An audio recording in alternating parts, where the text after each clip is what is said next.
Hello, good day. This is Dapper Man, and this is going to be my review for the 2012 Tim Burton film Frankenweenie.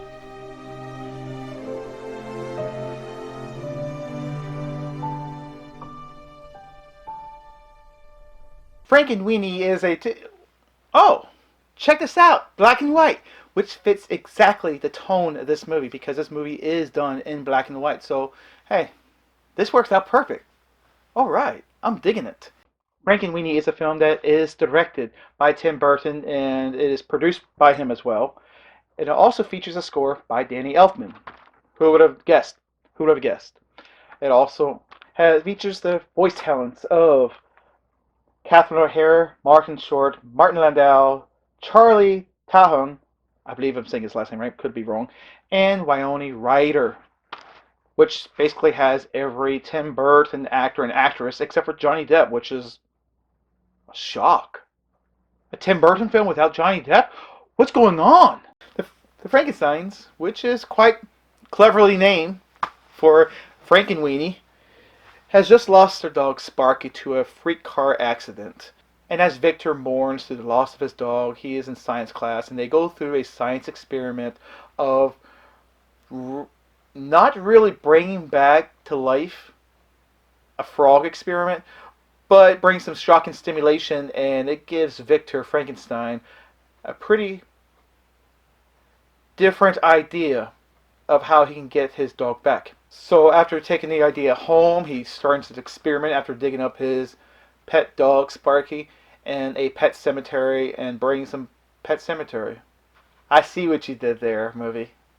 And when he brings his dog back from the pet cemetery, he runs the experiments like you would see in a Frankenstein movie, and the dog comes back to life through the electricity and the kite and everything else that you would see in the classic Universal monster film with Boris Karloff, which it is now 88 years old. Huh.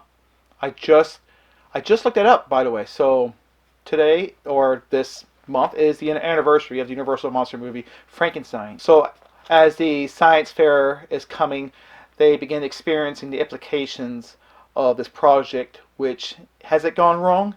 Is there really life after death? And should dead stay dead? Or should raising a pet of a loved one be okay? Shooting this movie in black and white was not only a smart decision, but a brilliant one. Because there's one thing I personally love is black and white, especially when I do photography and whenever I see movies. There's something about a black and white picture. It just sets the mood right, especially if you're doing something of a gothic or a horror film or crime noir or something like that. It just has that right tone. And the lighting is everything, especially in black and white. And when I've seen how they made these characters and they made them black and white as they shot in black and white, it just made everything just that much more grand. The great care for attention had much love put to it. You can see how much love was put into this film, and it really much shows because the smoothness of this animation. I could tell you the first time I watched this, I was not really fond of it. In fact, I thought it was just okay, it was alright. But I was very much encouraged by a friend of mine, Wade, who is a film lover, or I think he still is. Don't know. So if you're watching this video, let me know, Wade. And he told me you should really watch this movie again, and I was really not one to until I watched it just last month, and I was pretty impressed. I very much enjoyed it, and it's something now I'm going to keep and own because I liked it. I liked the original one, which was 1984, which is what this movie is based on, a 30-minute short, and it had Daniel Stern in that movie, and it was a short movie, Walt Disney, and I liked that one, but for some reason I didn't like the animation. I guess because making a story longer than what I was used to, but this is very much worth it, and it brings a good story.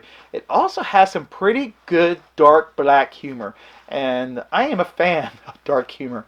I don't share my dark humor here in these videos, but I like some good dark humor, and Tim Burton knows how to apply that very well, and he does it tastefully too, mostly. Although there was that crazy cat scene. Yeah, the wide-eyed girl with the cat. It kind of freaked me out. Just letting you know, it was a bit creepy. So, just letting you know if you're going to watch this with your family, especially with kids that are 8 and under, it may scare them. Just letting you know, Bat Cat. That will be the freakiest thing you would ever see. And it's in the kids' movie. There is a scene that had this Godzilla-like kaiju monster scene, which I loved. And this movie was really meant for people like me, for people who love the movies that would have brought you back to the creature feature films, such as They, or actually Them, Creature from the Black Lagoon, which is one of my favorite monster movies, possibly my most favorite monster movie, The Invisible Man, and a couple of other movies. The best thing in Frankenweenie is the score by Danny Elfman. My goodness, that score is amazing. It had this beautiful melancholic tone that set the movie just right, and it was just very nice. It was lovely, and I enjoyed it, and I am so shocked that whenever a score is brought up for Danny Elfman, everyone knows it for Batman and for his Nightmare on Elm Street, Beetlejuice, and a couple of others. This is his best that he's ever done. It has just a great score to it. And if I could, you know what, I would probably buy the soundtrack. I may actually download the soundtrack because it's that good. This film is rated PG, and as I said, it may scare children that are 8 and under. It may. I mean, I know I would probably get scared if I was that young. And just let you know that this would take a bit of a caution. It is PG, so there you go, parental guidance. If you want to know what's inside the content of this film, I'm posting it right now for you. You can take it for what you want. That's your choice. I'm just trying to help you guys out because people has told me they actually enjoy hearing me putting down the content of what's inside the film. And along with it, if you do, I know Disney Plus is a big thing. Okay, I know Disney Plus is a big thing, and everyone wants to jump on Disney Plus. So if you're asking me this movie's on Disney Plus, I do not know. All I can tell you is I do own the Blu-ray DVD, and it has the great special features, very nice, decent, and it has a music video by the Plain White T's, Pet Sematary.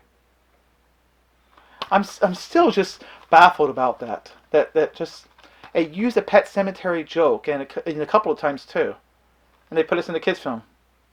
Hey, what the heck? It's Tim Burton. It's something I enjoy and I love, and hopefully that you will love it too. So, was it worth owning? In my opinion, yes. Is it something watching over again? Yes. In fact, I probably watch this movie every October or anytime sooner. That's me. I'm just saying it's something definitely worth watching and owning. If you enjoyed this review, let me know in the comments below. Give this movie give this video a thumbs up. Let me know what you think. Tell me if you have seen this movie before and what's your thoughts on it. I very much would love to hear your opinions. Share. Tell people about this. I grandly appreciate. I know I'm above 200 subscribers, and I very much appreciate every single one of you. You don't know how much I appreciate it, and hopefully I will see you around to the next review. Let me know also in the comments if you have a movie that you would like me to review, because I will put it into consideration. Since I've got so many movies, I probably have the movie that you want me to review. Just saying. So, take care, have a lovely day, and until next time, cheers.